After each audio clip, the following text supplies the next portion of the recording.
মদিনায় আসলেন, কুরাইশদের হুমকি ধমকি কিন্তু থেমে নেই, তাদের ষড়যন্ত্র থেমে নেই, কাফের মুশরিকদের ষড়যন্ত্র থেমে নেই।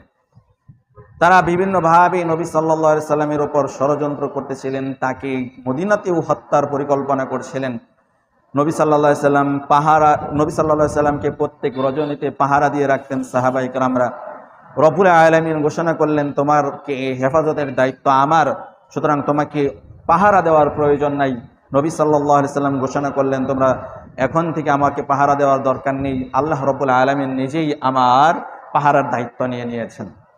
তো তাদের হুমকি ধমকি কিন্তু তারপরেও থেমে নেই, যার কারণে নবী সাল্লাল্লাহু আলাইহি সাল্লাম প্রায়ই তাদের চলাফেরা গতিবিধি লক্ষ্য করার জন্য বিভিন্ন সাহাবীদেরকে নিয়োগ দিয়ে রাখতেন।